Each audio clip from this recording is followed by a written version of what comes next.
afternoon, everyone. My clock is showing 2 o'clock p.m. Eastern Time, so I'll go ahead and get started. My name is Patricia Julianell. I'm the Director of State Projects and Legal Affairs at NACCE, and I would like to welcome you to this session this afternoon on host home programs, particularly those working in collaboration with local school districts. We have 4 wonderful presenters with us today who are going to share their expertise and experiences with us. And we will also have the opportunity to have some questions from you. Next slide, please.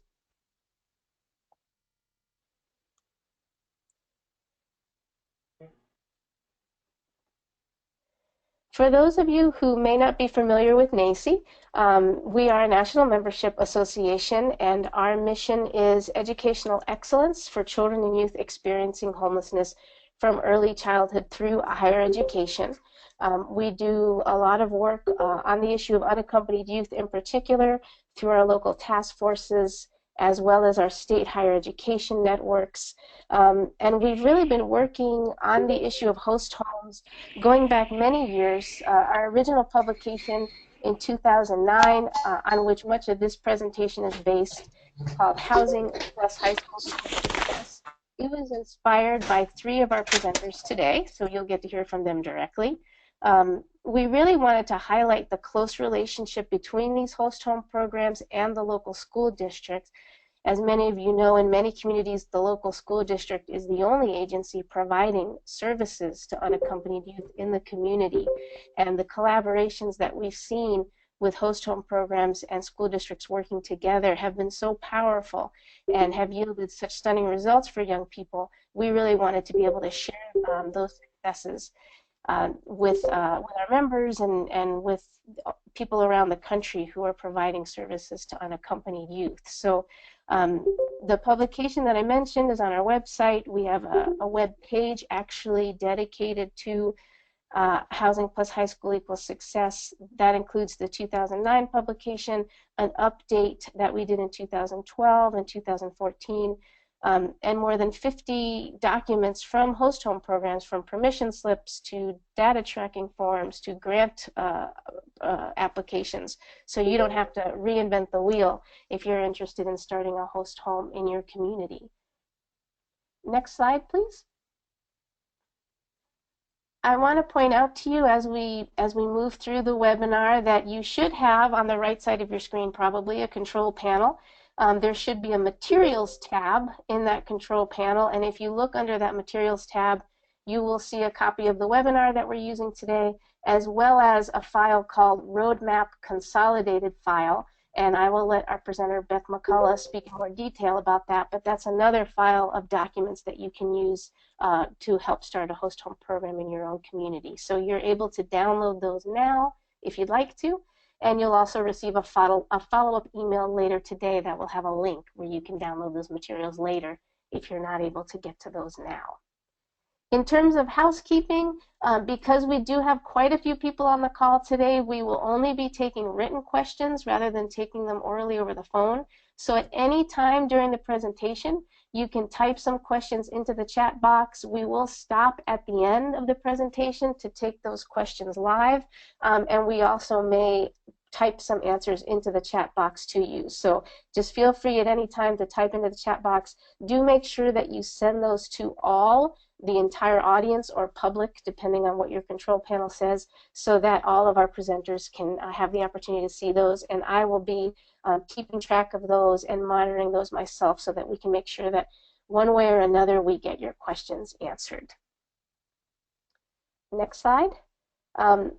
So with that, I am going to stop talking and turn this over to our experts. As I said, we have 4 presenters with us today, and our first 2 presenters are going to present as a team.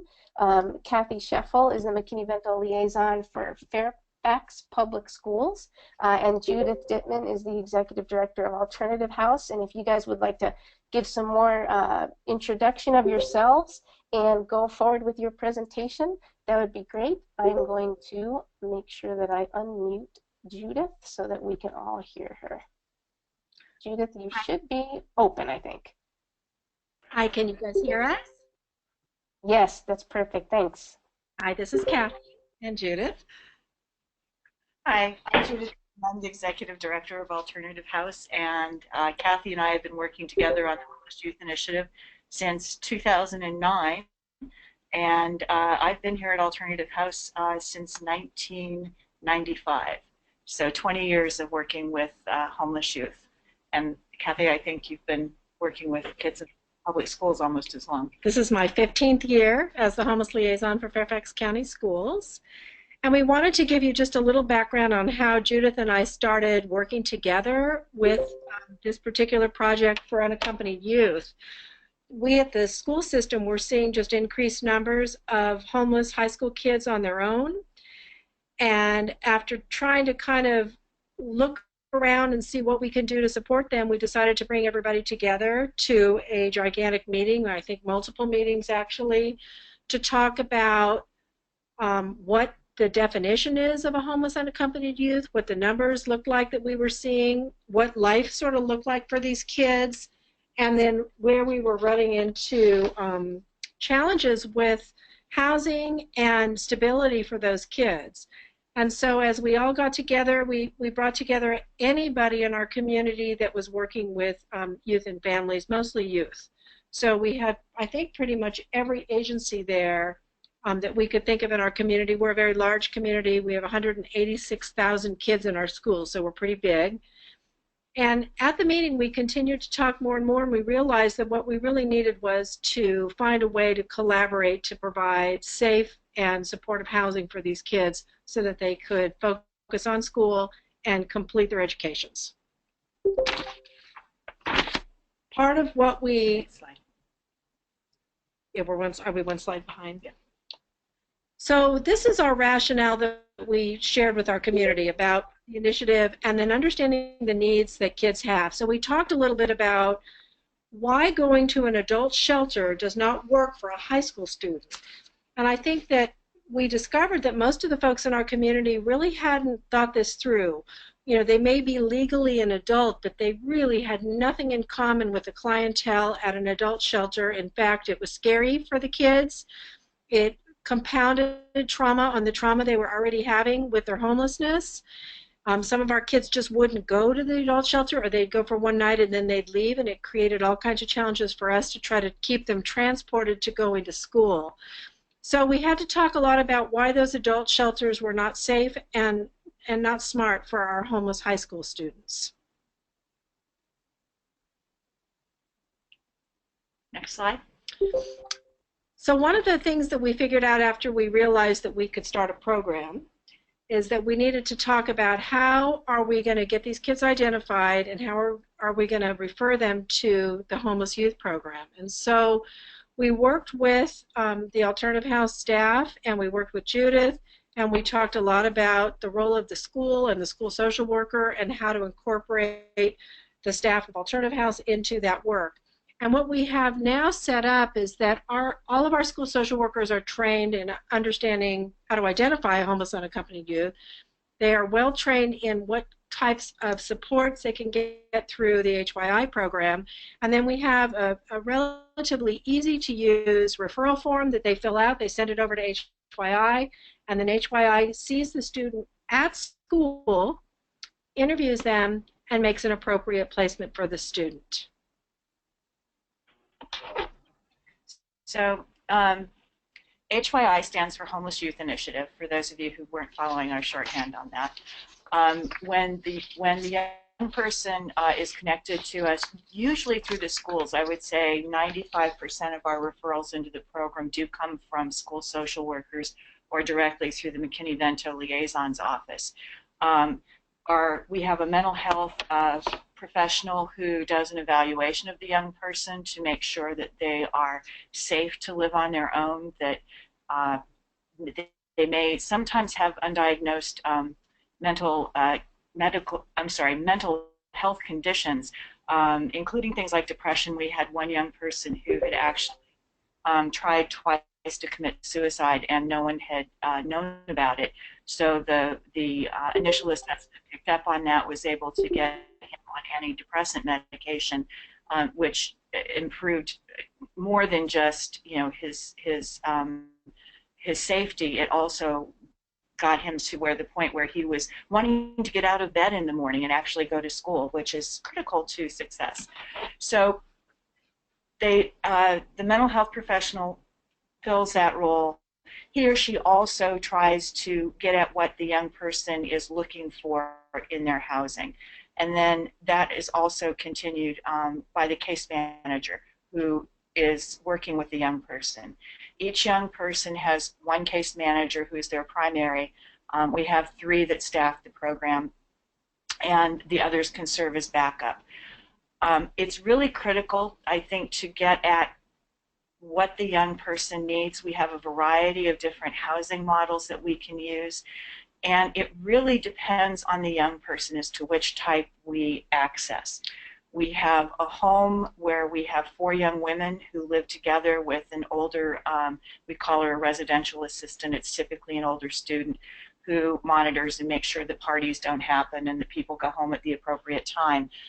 That's a great situation for young women, or men for that matter, who are kind of unsure of themselves and who need more involvement from staff. They need more people around them to make sure they're okay. They usually are younger women, and they're usually more vulnerable. At the other end of the spectrum, we have kids who have been through just tremendous upheaval with their family life, very dysfunctional. They are done. They don't want a parental involvement. They think they're fine being on their own. And if you match them with a home where you've got a family that just, wants to provide support and help with homework and, do things that they think are really, great things, which they are, but the young person isn't interested, it really sets up a conflict, and it makes the housing not a good fit.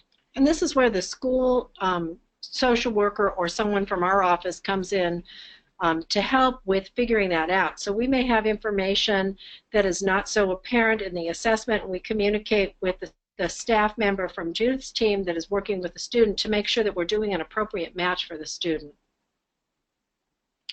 Can we go to the next slide?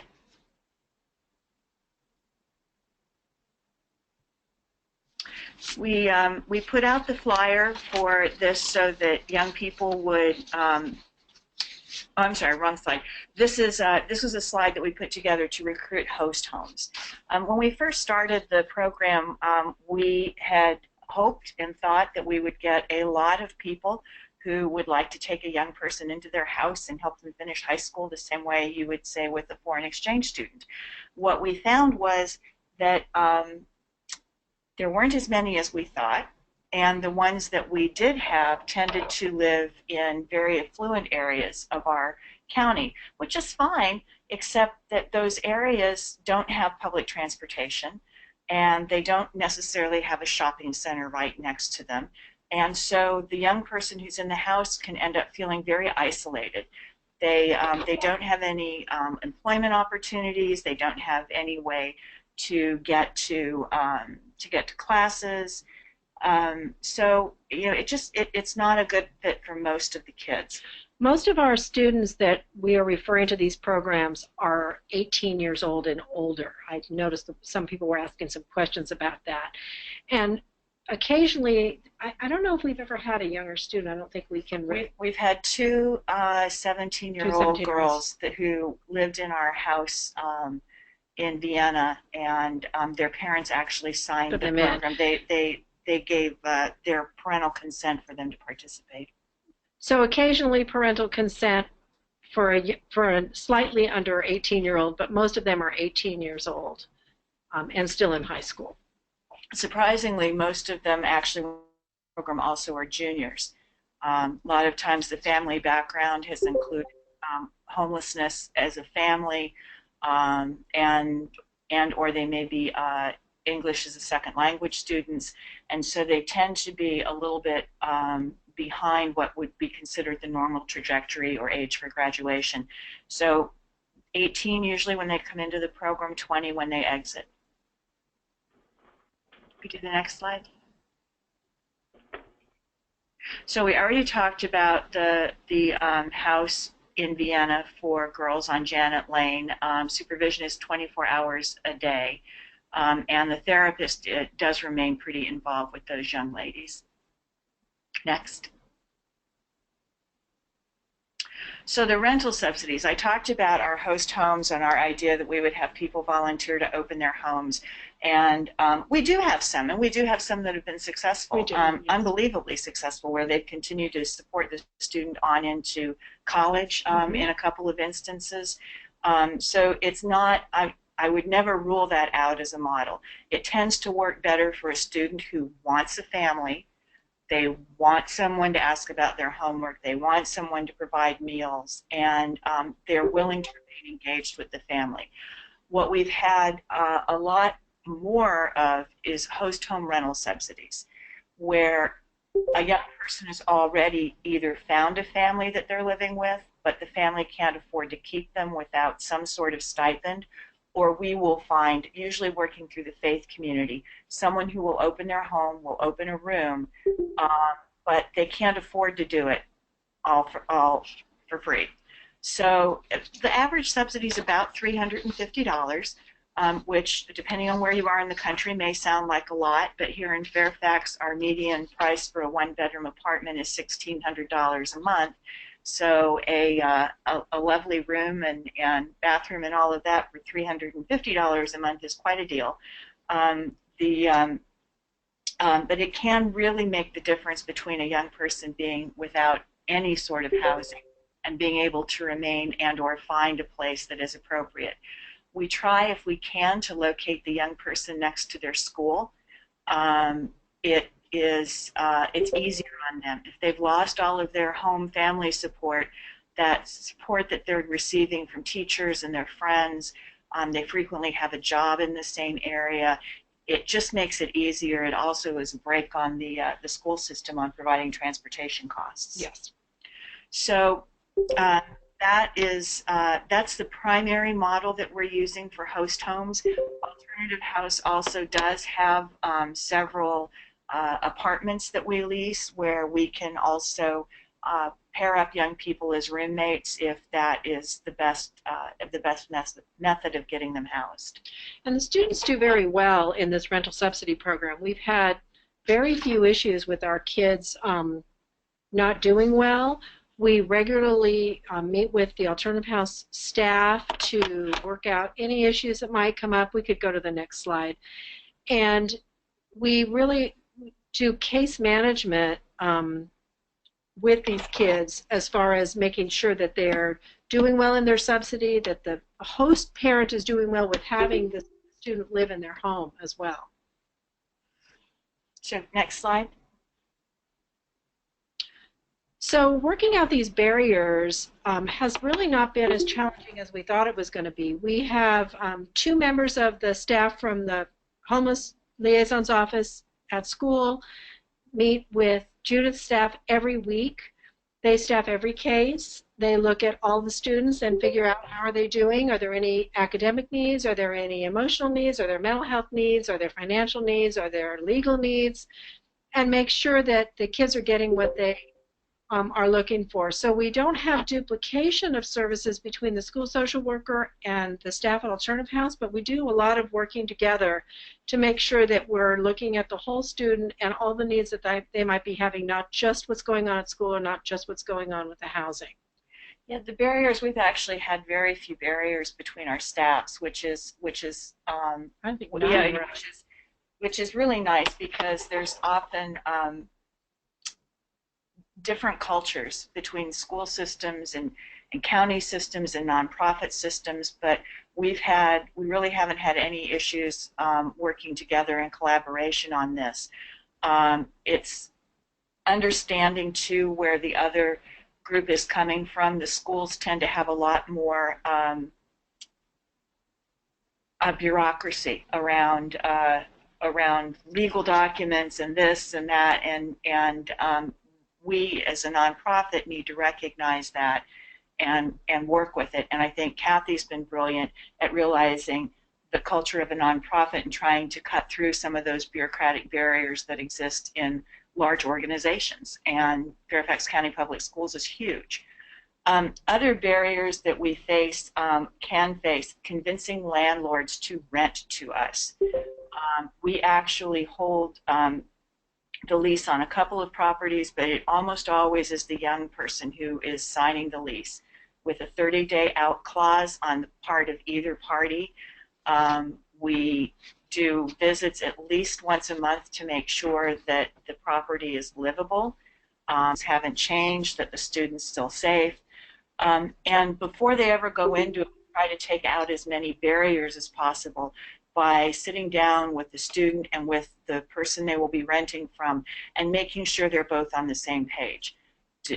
Expectations around meals, expectations around when they're going to be coming home. Can they play music? You know, what areas of the house are open to them? Friends coming over. Friends coming all over. The rules around that. Yeah, just so that you start out knowing what's expected, and you can negotiate some of them where, you know, if someone says, well, I can't be home by midnight, I don't even get off work until then. So trying to work through those early on is very helpful. And one thing that we found with and very rarely, but occasionally we have a student that is homeless and definitely needs housing, but is not going to be appropriate for this program. Either the mental health needs are so significant that we don't feel like it's going to be a safe setup for the student, or, you know, some other issue has come up, and we routinely staff those cases at those weekly staff meetings, and then try to come up with an alternative plan for the student after we've exhausted all of our potential ideas together. So we've been able to come up with some creative things for some of the students who may not meet the profile for this particular program, but we still work together to try to find something for them. Next slide. So school partnerships. What does that really mean? Well, we do have a lot of meetings, and we do have a lot of meetings that feel like they're meetings that we've already had, but we have to keep talking to our community about these kids. We can't assume just because we have a program going and it looks like we're trying to, you know, we're meeting some of their needs, that our work is done, because it isn't. We have to continually meet with, there are new members in the community that are in leadership. They may not know anything about homeless unaccompanied youth and what that's all about. So we kind of have to go back to the very beginning, even though we've been in this for a number of years, to re-educate our community, to continually talk about what's working, to continually advocate for funding and for continued funding to keep these programs going.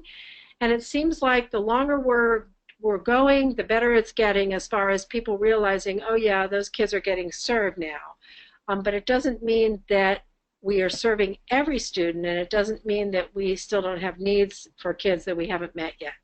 So we just are continuing to meet with our community. We have some common responses when we go out and talk about a homeless unaccompanied youth. Typically, every single time we go, someone asks us why CPS hasn't stepped in and gotten involved.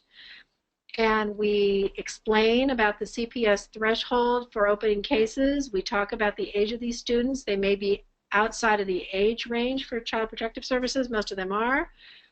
And we have to go through the process, kind of like what we did in the beginning with everybody's initial thought, why isn't this agency handling it? Why isn't that agency handling it? What about this third agency? And we kind of have to get people to the point that they realize there is not one agency that's responsible for homeless unaccompanied youth. It's a collaborative that we have to build ourselves. There's not a they, it's us.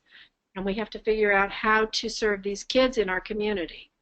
I also think that even with our friends, we are always doing education. The difference between youth homelessness and adult homelessness, the difference in definitions of homelessness, all create the possibility, if not the probability, of having people who are all working towards the same end battling with each other.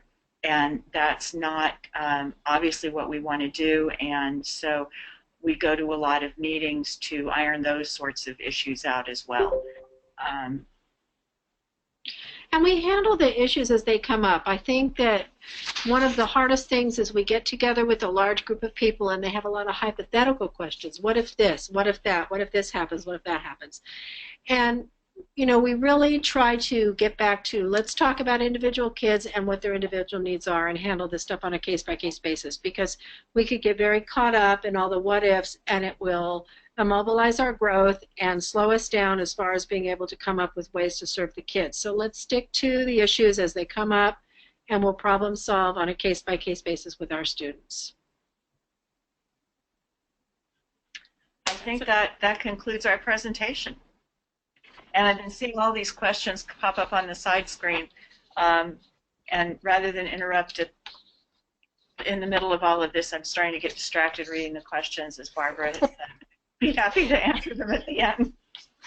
Yeah, thanks, Judith. We will come back to the questions at the end because I know that all of our presenters are going to want to chime in. But just before we move on, one quick question for you all in particular. Where does your funding come from for the subsidies and for the host home program and the Young Women's Home? So when we started the program back in 2009, we were able to, Kathy and I tag teamed it, and we went to all the meetings that were being held about what to do with federal stimulus money. And we just kept standing up and made real pests of ourselves, saying, what about these homeless youth? What are you going to do for them? And finally, I think as much to shut us up as anything else, they gave us some funding. They got tired of having us come to every single meeting. Yeah, and stand up and interrupt the flow of the meeting. So what we got was enough money to have the program open for 15 months. And in the 15 months, we had such phenomenal results. We had kids who were staying in school instead of dropping out. We took all of the kids out of the high school students out of the adult homeless shelters, and they were graduating, and in many cases going on to college. So the outcomes were such that, you know, it was just, we can't let this program go. We were able to get some emergency funding from the Community Foundation in DC to keep the program going for 3 months while I lobbied our county executive's office to put us in the budget, which they did. They gave us 50% of the cost of running the program. We still get that amount from Fairfax County. We get from them about $150,000 a year to staff and run the program, and we go out and fundraise another roughly $200,000. So it is one of the easiest fundraising efforts, though, that I think I've ever undertaken, because it makes so much sense to business people, to corporations, to foundations, to say, look, if you invest just a little bit here, instead of having a kid that's dropping out of school, that's becoming homeless, that will end up being one of our opportunity youth, which will cost us almost $1 million over their lifetime. Instead, you get a kid that graduates from high school, they go on to college. Over the past 5 years, we've had 98% of our young people who graduate go on to full-time employment, college, or a combination of work and study. So it's just hard not to respond to that type of outcome. That's great. Thank you, Judith. And I know our remaining presenters will have a lot to say about funding as well. So without further ado, I would like to introduce Beth McCullough, the Homeless Education Coordinator for Adrian Public Schools in Michigan. Go ahead, Beth. Thank you. We started with the idea of host homes kind of by accident, and then started searching out, so who else is doing this? And this first slide of this grandmother who, you know, that's our kid's best hope, is that some friend or family or someone says, oh, I'm going to take in this child. And this grandmother took in her granddaughter's best friend, and said to me, you know, every year that she had taken in a foreign exchange student, and this year the student was from Palmyra, which is a little bend in the road between here and the next town. And I went, wow, can we do that? So we kind of stumbled upon it and then started doing the research on it, much like I'm sure a lot of the people today. So next slide.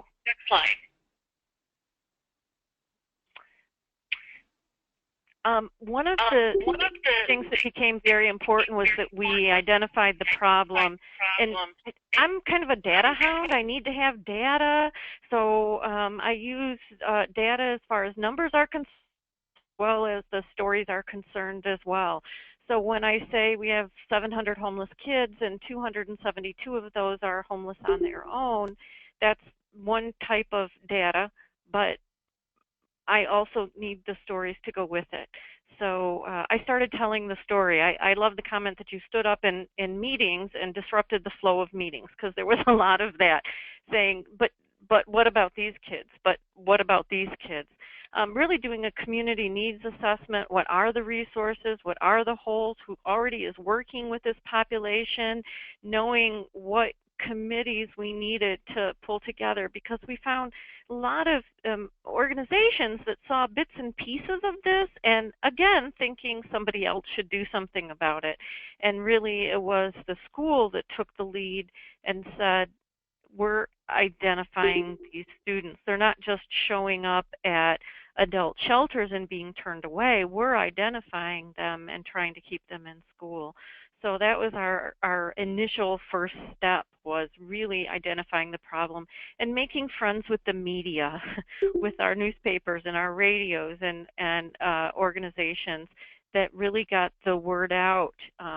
I think for 2 or 3 years when I started this job, I kept wandering around saying, people, wake up, wake up, wake up. And they said, but we didn't have homeless children until you came. And I said, well, no, I'm just counting them. Hold on.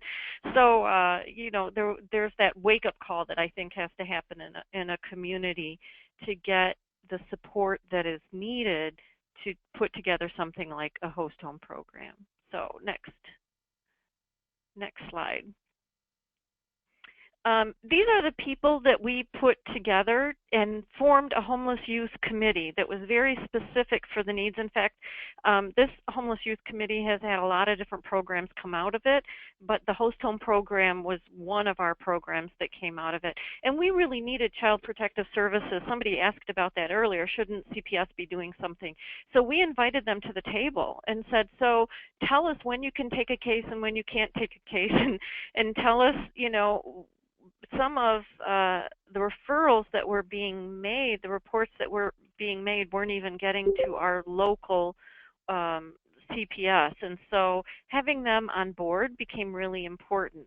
As far as criminal justice concerns, because we had kids that got tangled up in the legal system and ended up getting kicked out and things like that.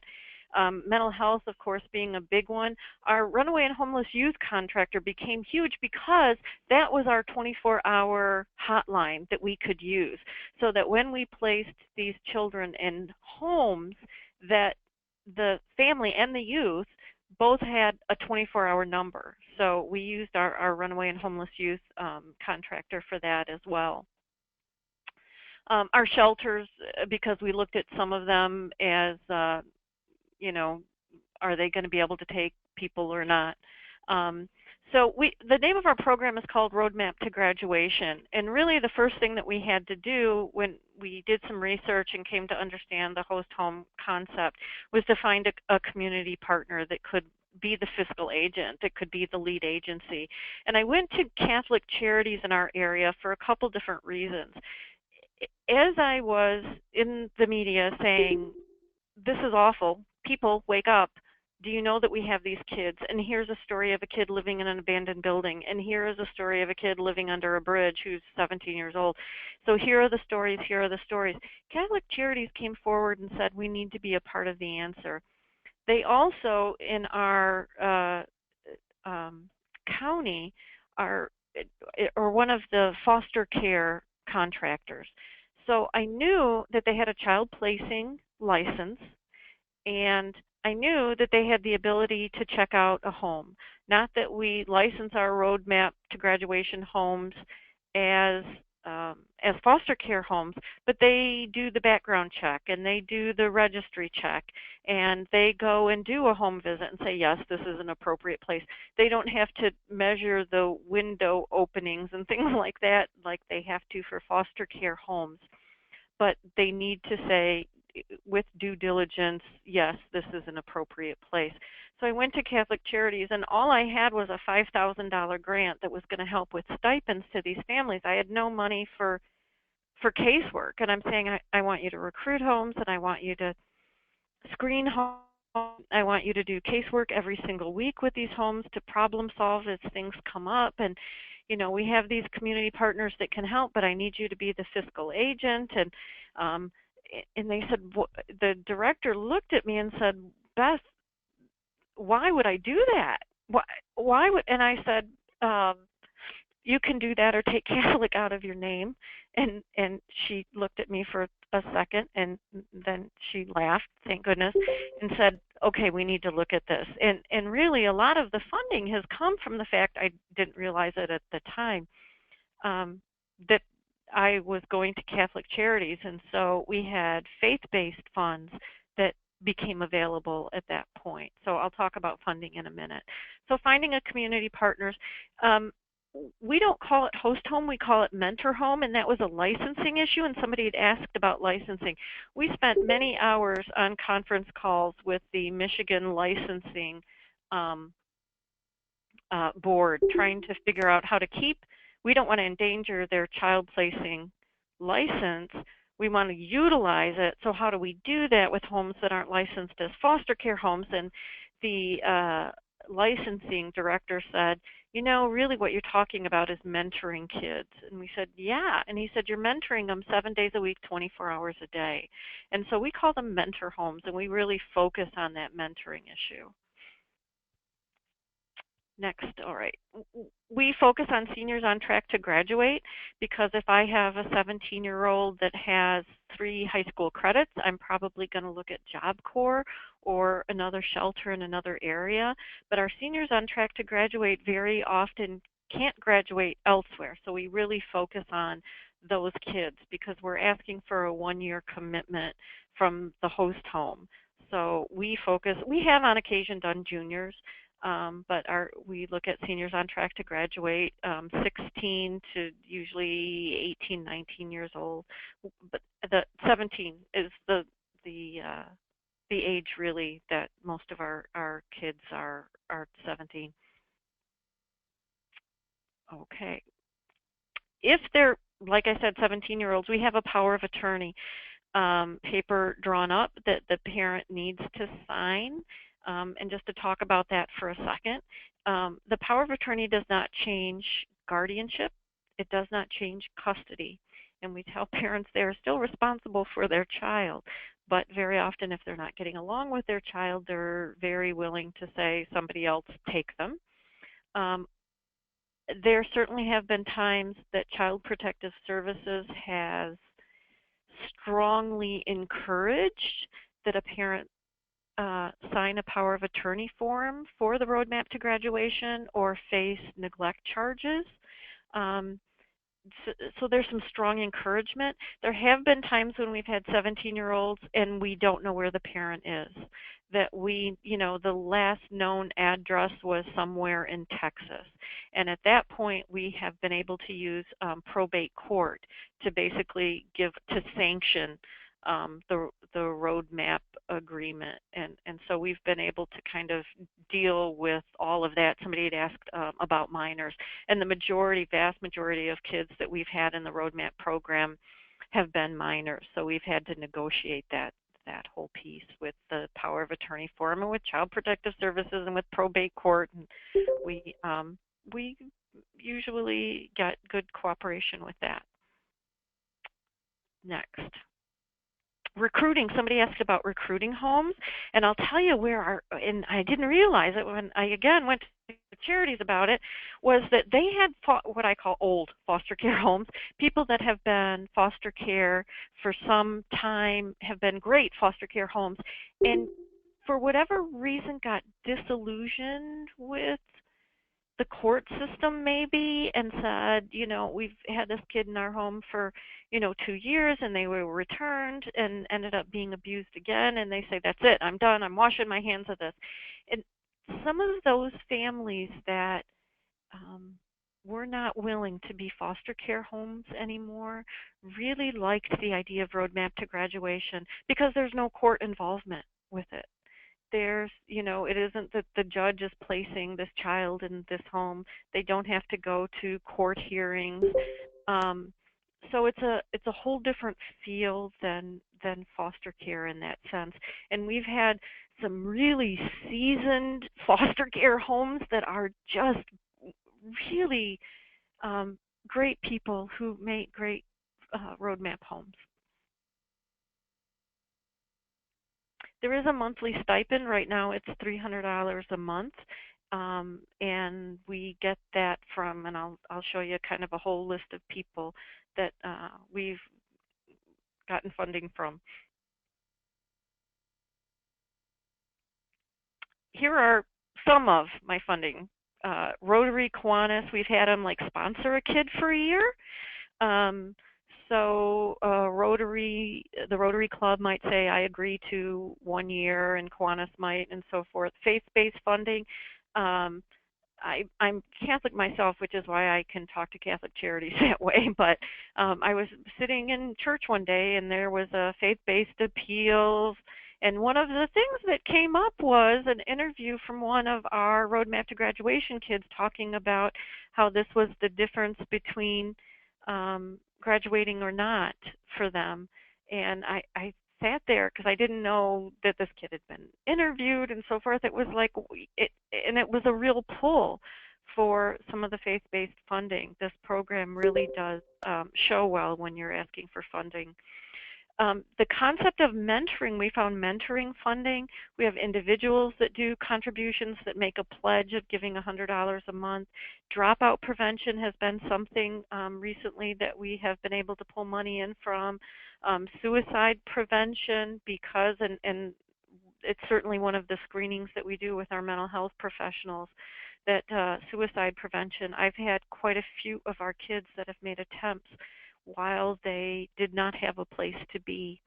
And when they had a safe, secure place that they knew that they could be until graduation, it was amazing the difference in the mental health screening that took place within the placement of that child, and then 6 months later when we reevaluated the child.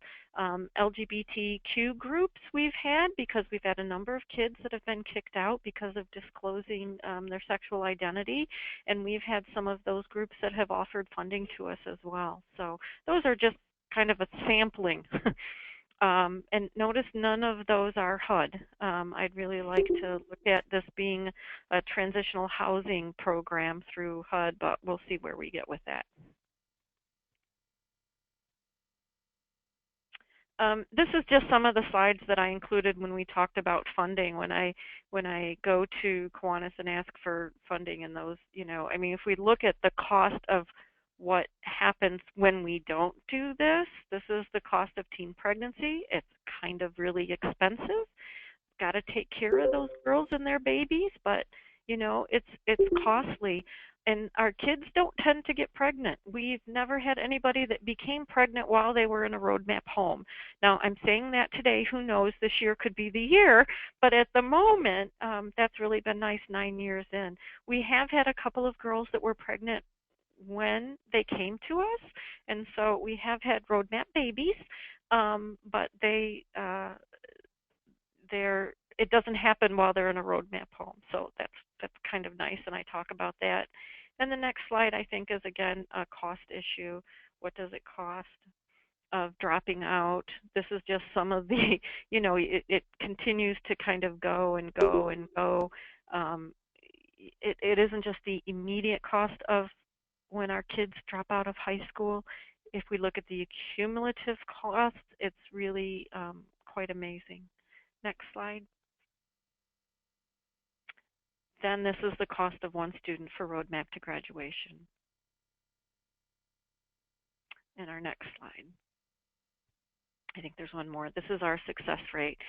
We have an employment program through Goodwill Industries, who was one of the groups that came on board when we were looking for folks to take on this issue. And they said, they employ kids who have an IEP or disabled adults. And they said, we think that this is a risk factor that we have not really accurately looked at. Being a homeless unaccompanied youth. And so they put together a program that was funded through some of their workforce groups that put money in towards employment of unaccompanied youth. So 100% of our kids are employed and leave the program employed. 87% attend college. I think our rate just boosted a couple more points from last year. And to date, 100% of our kids who have participated in the Roadmap to Graduation program have graduated on time. Not graduated eventually, but graduated on time. And I have to say, because we don't have a separate program that looks at housing students on their own. The Roadmap to Graduation program is completely using mentor homes. So they are in a family and have to agree to that. And I sent the consolidated roadmap file so that you can see all of our forms, take and use and steal and revamp anything you want there, because it really, I think it's very helpful. It looks at the whole program there, and you can see in that file a form that we have the student sign that talks about what are the expectations, and there is mentoring. There's mentoring like, I want you to come out of this and know how to budget, and I want you to come out of this and know how to make a couple meals that aren't just ramen noodles, and I want you to come out of this knowing how to make a doctor's appointment on your own, those type of things. So it really is fully a host home program. It isn't a program that's renting a room for a student. So in that sense, it's a little bit different, I think, than other programs. And that's my 15 minutes, and I did it. Thank you so much, Beth. That was fantastic. Again, I've been cataloging everyone's questions, and we will get to those. But as I did before, let's just do one quick question before we move on.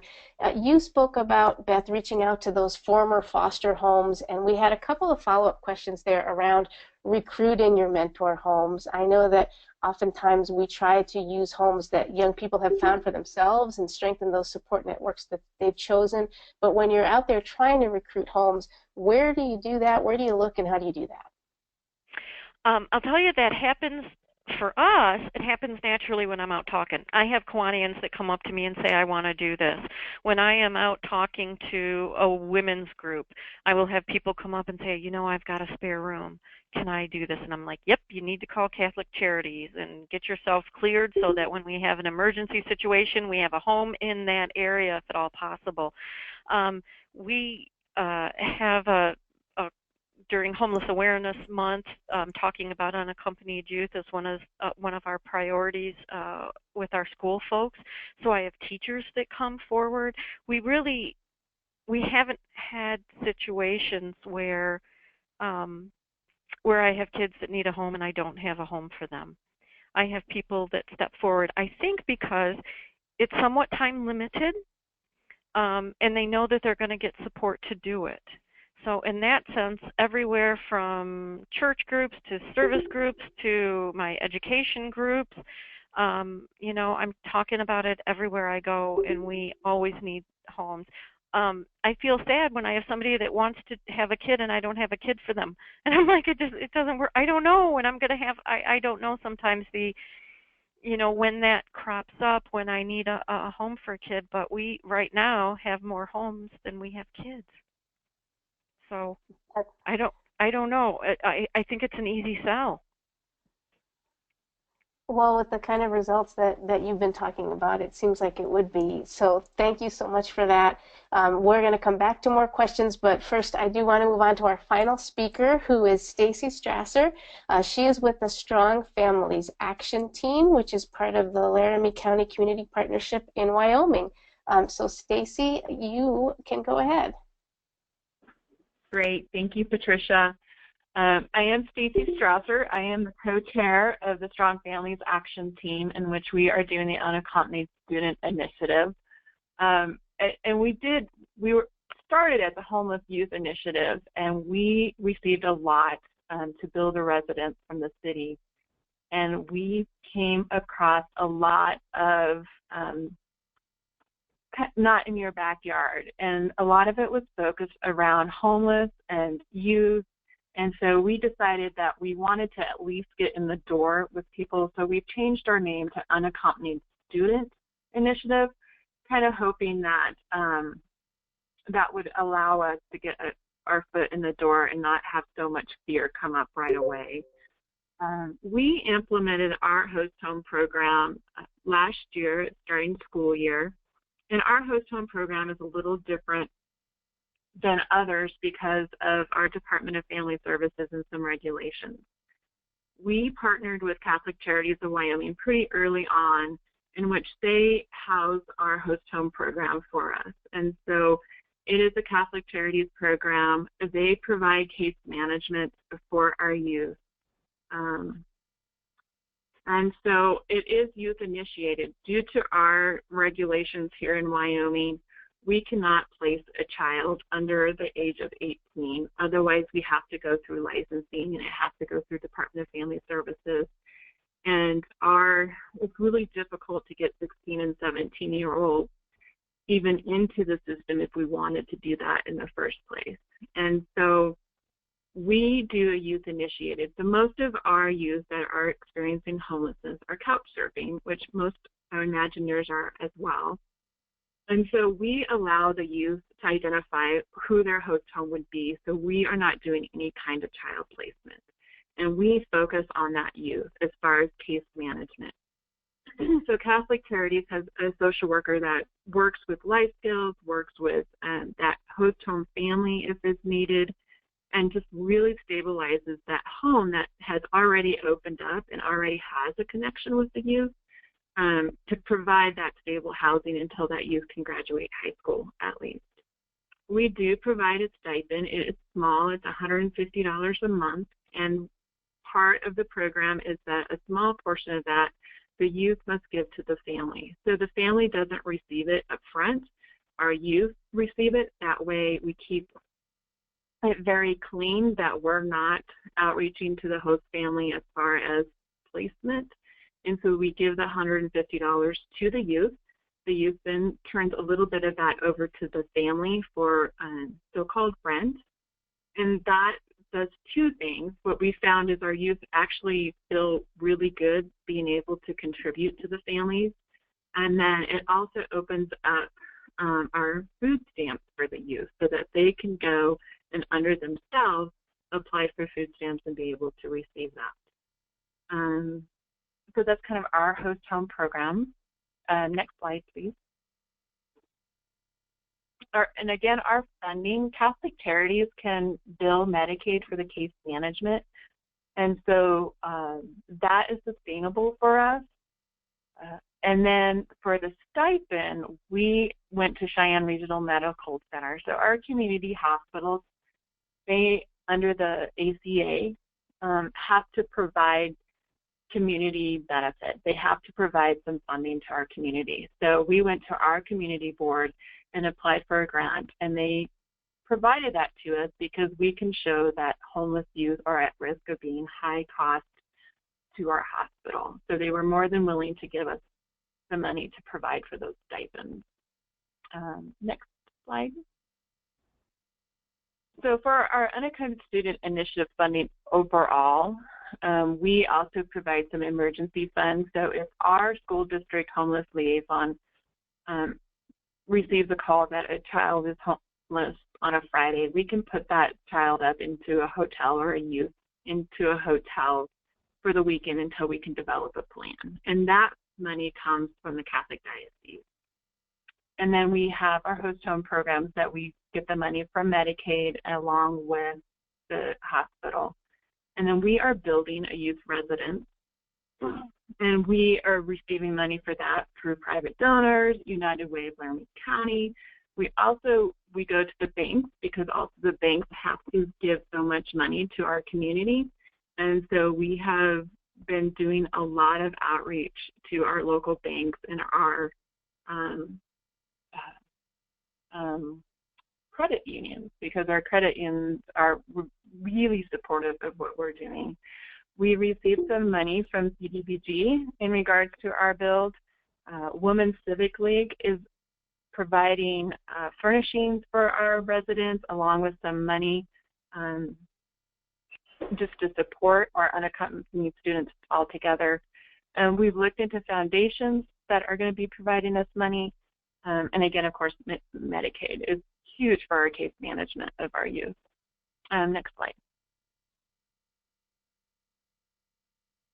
So Patricia asked me to really talk about funding, and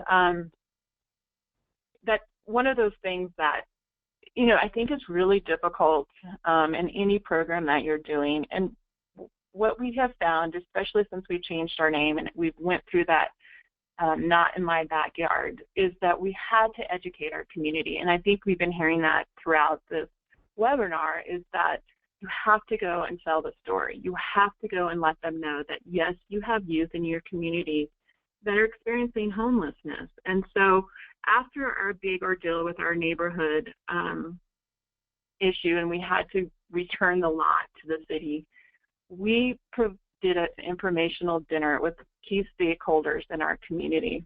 And we had a local couple actually underwrite the dinner for us. And we had over 80 people there. And we were so grateful Patricia was out and was able to speak to those key stakeholders. We had 2 youth that had experienced homelessness that were able to share their story. And then we presented what our action team has done. So we had already secured the emergency funds. We implemented the host home program. That we have 2 kids that graduated that are going on to college and the military, and then we have another kid that's from the junior going into senior. And then, of course, you know, our next steps. And from that informational dinner, we have had donors, monthly donors. We have our rooms fully furnished. And so it's really about getting out there and educating the community, because once they realize that you do have homeless youth, they really jump on board and support your program.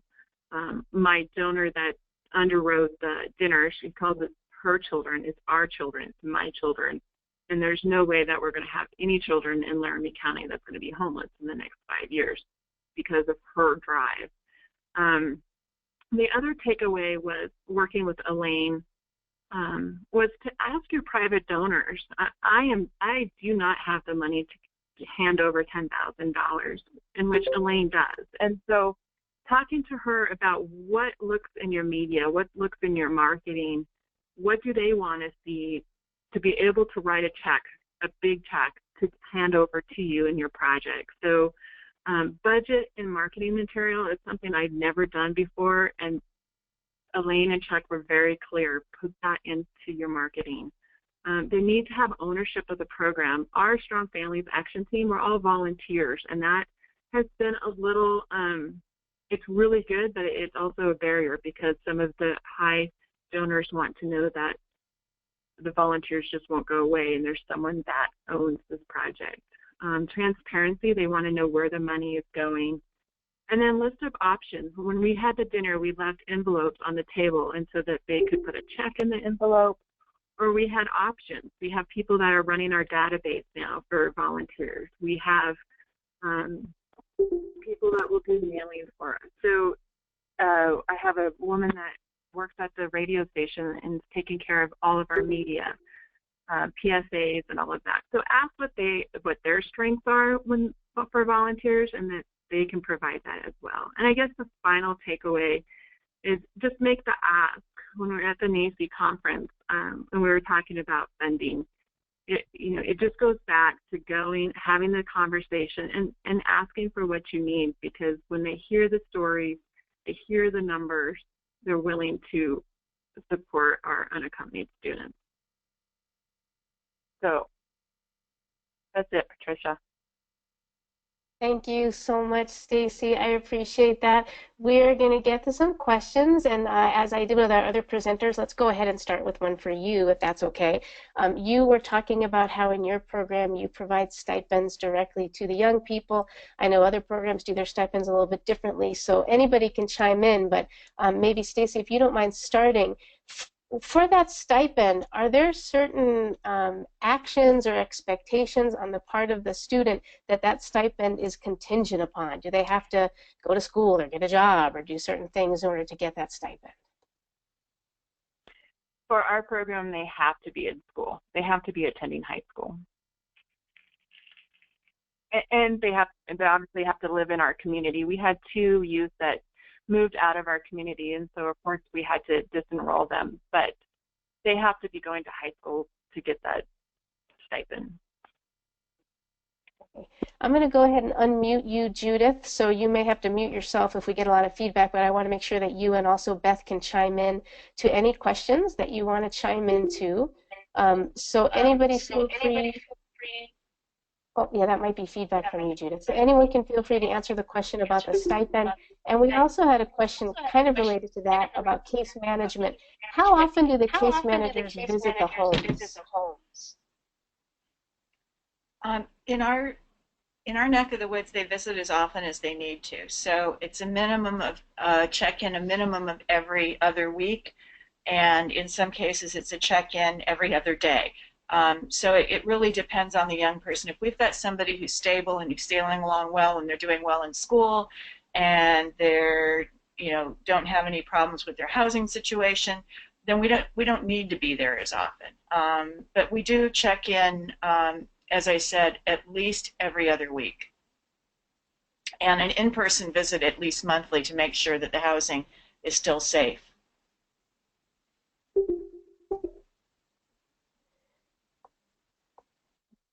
Beth or Stacy, did you have anything you wanted to chime into those questions so far, or else I will throw out another question for us? Well, it's just casework for the kids. I run reports once a week to make sure educationally that I know what their grades are, what's happening.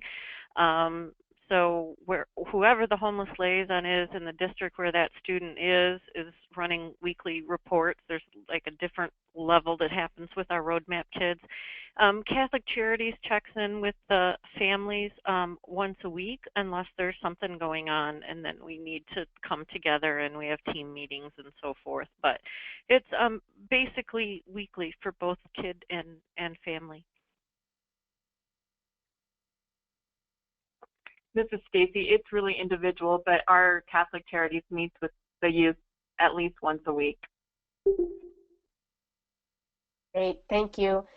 We had another question, and maybe if we can start with Beth on this one, and then Judith and Stacy and Kathy might want to chime in. But there was a question about the kind of training and or screening provided to potential host home providers. We do background checks on every adult that's in that home, and we also do the child abuse registry check for any adult that's in that home. And then there really isn't training. It seems like there should be, but we don't. There isn't training. There's a lot of support for that family on what the issues are as we go along, for depending on what the situation is. But we handle it on a case-by-case basis, and we look at, again, we have a lot of host homes to pick, so trying to place the right kid in the right home helps a lot. So there really isn't a training, but there is a screening, and they do go and do a home visit before they even clear the home. Thanks, Beth. Judith or Stacy? We do not background check our homes. We have a lot of difficulty in finding them. We do visit, and we're not placing anyone under the age of 18 in the home. So we do a visit. We do training to the extent that they have a manual to refer to. They also have access to an emergency on-call number that's, you can reach somebody in the program 24/7. We haven't really had many issues with any of our homes. I would feel a lot more nervous if our young people were in the 15, 16, 17-year-old range, but most of them are 18, 19, and 20, and legally adults. Like I said, we do check in, and if we have any concerns, we don't go with the host family. Well, I also want to mention that because there's a collaboration between Alternative House and the school system, the student can check in with their school social worker every day at school if anything comes up, and we'll get an immediate phone call and we'll talk to the case manager and see what's going on. So it's not like they have to wait to see their case manager or they have to have any delay in communication. They've got access to someone that is aware of the situation every day. That's great. Thanks, you guys. Stacy, anything to add to that, or I will move on to our next question? We don't do background checks either because we don't do any kind of placing children. So our case managers just check on the family and make sure it is safe. And our host home program, most of our youth have been 18. We've had a couple 17-year-olds, but they were closed cases from Department of Family Services in foster care. And so, again, most of them are that 18-year-old because they're too afraid to come forward before that. Right. So we don't do any background check. Thanks, Stacy. And how about we'll start with you for our next question. This is an interesting question about roommates and whether roommates are allowed or encouraged to have two young people at the same time in the same home, particularly if they know each other from school. And if that does happen, then do both young people get a subsidy because they're both participating in the program? Well, we haven't come across that yet. But since we focus on the youth itself and not actually place that youth, I would say yes, that we would be able to do that. We've had situations where we've had sisters in the program, and we encourage that we're going to keep them together, and in fact the family receives a stipend for each one of the girls. So not really roommates, but sisters. Unmuted. Hi, this is Judith. We've had family situations. We had in one case a young woman and her two brothers, all of whom were homeless and unaccompanied, and we gave each of them a stipend so that they could live in a two-bedroom apartment together. We also have had roommates, and in that case, it depends on whether or not the roommate is homeless. If we have two young people who, say, have found an apartment that, and one is maybe graduated from high school but is a friend and the other is trying to get through high school, that's fine. We'll pay this stipend for the student. Or there have been occasions when we've placed two students who may or may not know each other, but who are looking for a roommate situation. Some kids would rather have a roommate, especially young women would rather have a roommate than be living on their own. And so in that case, we would pay stipends to both. The stipend isn't necessarily centered on the young person. It's centered on finding appropriate and safe housing. So that's the bottom line basis of how much our stipend is. That's great. Thank you so much. We technically still have about 20 minutes left on our webinar. I know some people were wondering if this was going to be an hour or an hour and a half. So I've been looking through the questions and we've answered most of them, but I do want to go back to one that we haven't gotten to yet. And I'm going to ask Kathy and Judith if you would take this one first, and then I'm sure at least Stacy will want to chime in.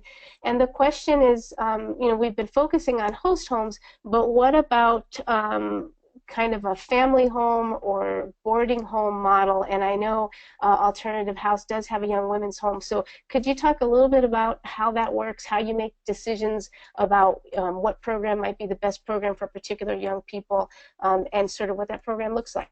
Unmuted. This is Kathy, and Judith can talk more about the actual process, but from our referring end, one of the things that we discuss with the case managers when we go to the staffing with Judith's staff is what does the student prefer? Do they prefer to be kind of on their own in a rental subsidy? Are they interested in living with 3 other girls? And is there an opening in the house for 3 other girls? Yeah, and then whatever challenges that particular student is having, does that mix in well with the group, or is it something that they need to be in a separate situation on their own? Sometimes the kids have already identified a room rental. They just can't make it happen financially. So they've already found a room to rent. They've already found a kind of a potential situation, and they need just help getting it solidified. So I think it's very case by case, figuring out what's right for each student. And as Kathy mentioned, yes, we do have what would be referred to as a boarding house. We have another nonprofit that's renting a 6-bedroom house to us for the cost of taxes and insurance. So about $1,000 a month for a very large house. We have 4 girls in the house. There's 2 to each bedroom, and then our staff have offices there. So our mental health therapist has got her office in the house. The case managers have their office in the house. The weekly meeting with Kathy's staff happens there. But the house also has a full basement, which has its own, bedroom, bathroom, living room, basically.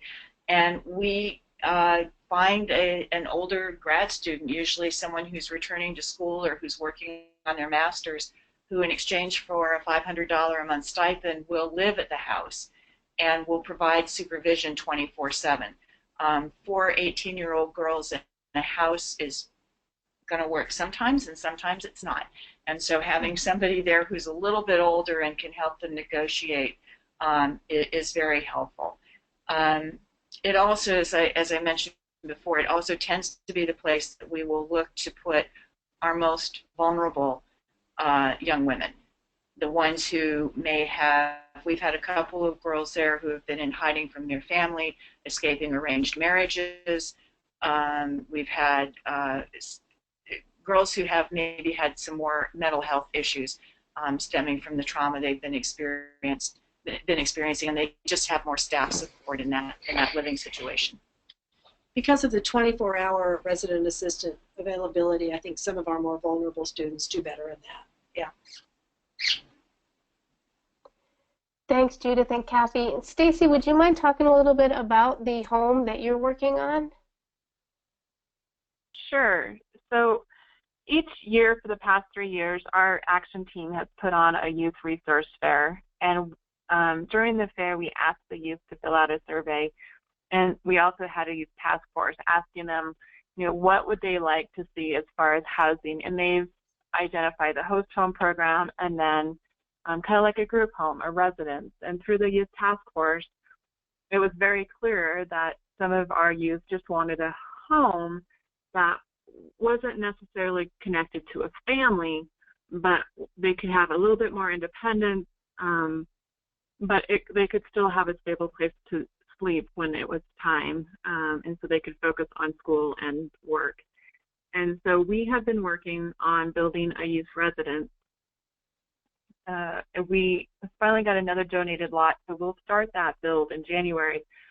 But our Holy Trinity Church has a home, and they are donating that to us on a temporary basis. So we will start that program January 4th of 2016. And our home is going to be for 18, 19, and 20-year-olds. It will be it will have house parents. We're basing it out of a model from Joe's Place in St. Louis. And so we will have house parents that will live there. It will be their home.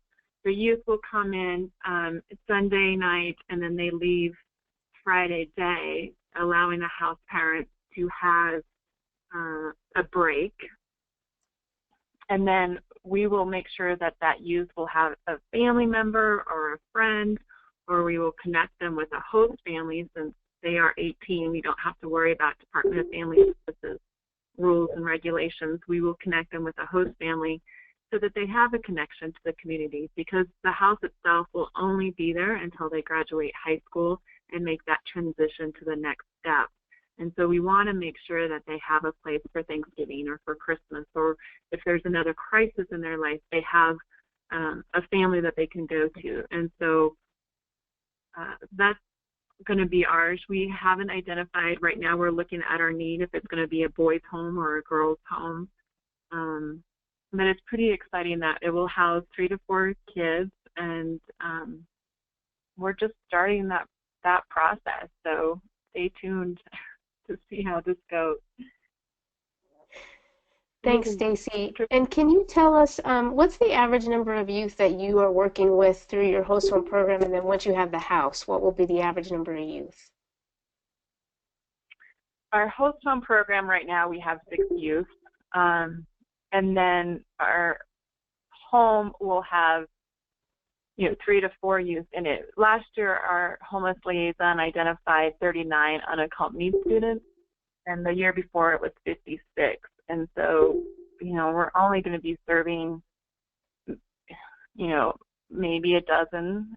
We can serve up to 10 in our host home program right now with our funding, but it's just the referrals, and we're still trying to outreach to those students that it's safe. We're not going to turn them over to the system, that we are working with DFS, and that we can go ahead and provide services and still be within regulations. But yeah, our home will serve 3 to 4, and then our host homes, we have up to 10. Our goal is to have 2 houses in each of our triads for our high schools, so we will hopefully have 6 homes in the next 3 to 5 years. That's awesome. Thanks, Stacy. And Beth, can you tell us in Roadmap how many students you serve? And also, you already talked about this, but can you just briefly talk again, since you're serving mostly, if not exclusively, students under 18, can you just review for us again kind of how you do that with issues like parental permission and liability? Our average is about 15 kids a year. I'm trying to think, last year we had 12, but we're around 15 kids a year. Liability was, of course, a really big issue when we talked with the licensing folks, and Catholic Charities had talked with their insurance company, and they already have, as part of their liability insurance, they're covered as a child placing agency, which was a pretty hefty insurance policy to have. And they said that, it's a matter of due diligence. It's a matter of, yes, we want the background checks, and yes, we want you to visit the home, and yes, we want you to have continual contact with this family. And so their insurance company, they thought that they would have to have an additional liability rider, and their insurance company said no, that this is the same as, your foster care rider as far as liability is concerned. And again, that they're certainly not negligent in any of the typical things that would need to be done for these kids. So that's I guess some sense of it. If we were dealing with an agency that wasn't a child placing agency, that didn't have liability coverage due to the fact that they're a child placing agency, I don't know how much that would be, but it certainly was an issue when we were putting together the program, that we had to kind of talk out and figure out with their already existing liability insurance. That's great. Thank you very much, Beth. I think that we have addressed all the questions that have come up in one way or another, and I do want to provide you with a resource on our final slide. But before I do that, to all of our presenters, do we have any last words or any final thoughts that you'd like to share? I'm muted. I feel like we've sort of talked and talked and talked. I think probably the only thing that I could say is it works best when you try to build on the strength of the young people that you're working with, and recognizing that they are doing incredible things by being homeless and still staying focused on trying to graduate from high school, from having goals for their lives. And I'm just, it makes me, it's not always an easy job, but it is a very rewarding one to be able to help them on their journey. And I'd just like to add in that it doesn't have to be perfect to help the kids. It's okay to start out with, we can do some things, we can't do everything. But if anything that is working towards getting these kids into some sort of stable housing situation is helpful, even if it's not the perfect solution to all of the issues that come up. This is Beth. I think that it's really important to recognize some of the challenges that occur when you take a child from generational poverty and put them in a middle class home. That when, not that all of our host homes are middle class homes, but certainly a majority of them are, that there are challenges that come up in that very nature. That we, and you talk about recognizing the strengths of a student, that I don't want to say the skills that you've learned are not valuable. They're extremely valuable, and I really want to highlight that, that these kids have managed to survive some really difficult situations, and I'm not going to say that our middle class home needs to teach you how to do it right. And I think that we have to really kind of pull apart and understand that for our host home families as well as for people who are working in the program, that I'm not going to say that, for instance, we had a young lady that she didn't like a dresser because you can't see all your clothes in her whole life. She could see all of her clothes in a garbage bag. And the host home mom really had a problem with that because she went out and bought her hundreds of dollars of new clothes and the kid put it in a garbage bag and didn't put it in the drawers. So we ended up kind of, we had a meeting about it because it was going to end the match. And we came up with a shelf that you can fold your clothes so that they're not wrinkly, and it's respectful of clothes that people have given you as gifts, and you can still see all your clothes on a shelf, but you don't have to use a dresser. A dresser isn't necessarily the right way, and a garbage bag is the wrong way, because if you have to leave in 10 minutes because of impending violence that's coming your way, having all your clothes in a garbage bag is a really good thing. That makes absolute sense. That's good. So there are all kind of issues that come up for our kids and that whole host home program that we have to be sensitive that surround that issue. And this is Stacy. I think that's one of the takeaways as well is engaging those youth and asking them. I'm always in awe of what our youth come up with, and they're able to articulate and ask, and they're working with us on procedures for our youth home, and what they want is something that I would have never guessed. So I would really say engage those youth to ask them what they truly would utilize, so that you build that and not something that won't be used. Thanks, Stacy. That is a very important recommendation as well. I've been to so many communities that might have a shelter that has beds available, and so folks think, well, I guess we don't have youth homelessness in our community if we have a bed at the shelter. But when you find the young people, they say that they just don't want to go there for a variety of really good reasons. So talking to the young people has got to be the first step. I did see that someone asked in the chat box about a youth survey or needs assessment, and so I did want to let you know that we do have surveys and needs assessments on our website as well. If you go to our website and you look at our local task force initiative tab, we have a task force startup kit that does include needs assessments and surveys. Again, you can download and use or edit them as you like, so you don't have to reinvent the wheel.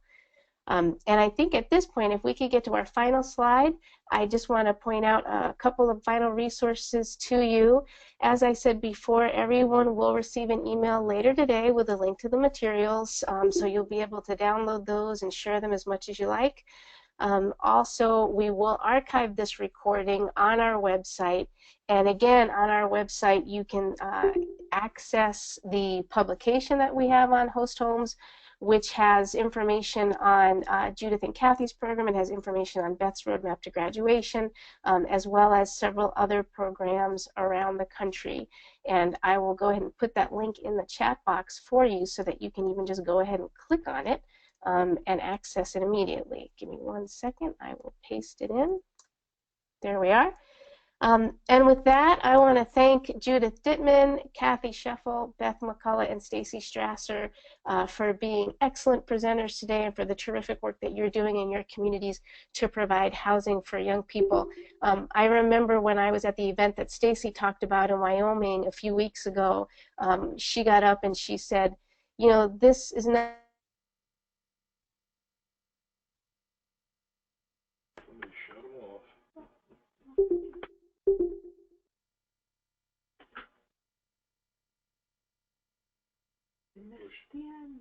They pushed the wrong button.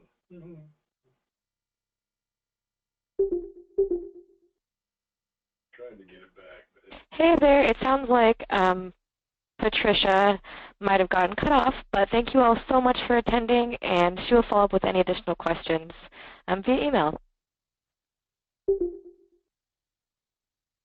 that